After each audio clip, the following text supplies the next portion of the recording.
Starting over again. Nabasa mo na ba ang napakagandang kwento ni Nehemiah? God gave him a burden to lead a daunting project, rebuilding the walls of Jerusalem, their homeland. More than 100 years after wasakin ng Babylon ang Jerusalem, nasa durog at nakakahiyang kalagayan ang lungsod na ito. Ang kawalan ng pader sa palibot ng Jerusalem ay nagpapakitang ang lungsod na ito ay talunan. Tinitirhan ng mga mahihinang tao. Walang matibay na shield sa kalaban o wild animals man lamang. Under the inspiration and guidance of God, Nehemiah led the Jews to rebuild the walls of Jerusalem in just 52 days. Imagine!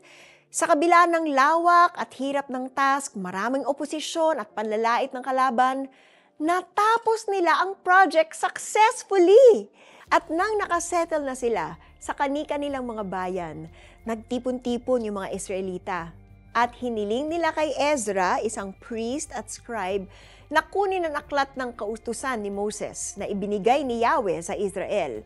Ito ay binasa ng mga Levita, isinalin sa kanilang wika, at ipinaliwanag upang maunawaan ng mga tao. Nang malaman ng mga tao ang dapat nilang gawin ayon sa kautusan, nabagbag ang kanilang kalooban at sila'y umiyak. Pero in-encourage sila ni Nehemiah na huwag na silang malungkot at umiyak. Sa halip, mag-celebrate dahil ang araw na ito ay banal para sa Diyos. Starting over again, ganito na ang takbo ng part na ito ng kwento.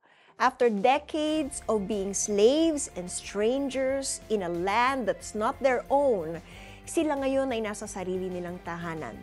They chose to start over by learning about the law of God at aalalahanin ito sa araw-araw nilang pamumuhay sa lupang ipinangako sa kanila ng Diyos. Ikaw, may starting over again season ka na rin ba? Kung dumadaan ka rito ngayon o sakaling dadaanan mo ito in the future, sana'y piliin mong magsimula muli by making God's Word the guiding light to your path. Manalangin tayo. Lord, hindi madali ang magsimulang muli. Maraming uncertainties, minsay nakakatakot.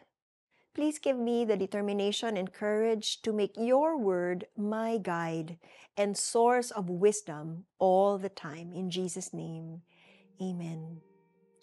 I-memorize mo kaya ang Psalm 119 verses 105 to 109. Isulat mo to araw-araw sa loob ng 7 days upang hindi mo malimutan. Umuwi na kayo at magdiwang. Kumain kayo at uminom ng bagong alak. Bigyan ninyo ang mga walang pagkain at inumin sapagkat ang araw na ito ay banal para kay Yahweh.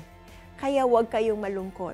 Ang kagalakang dulot ni Yahweh ang magpapalakas sa inyo. Nehemiah chapter 8 verse 10. Ako po si Miriam Cabao Roberto. God bless.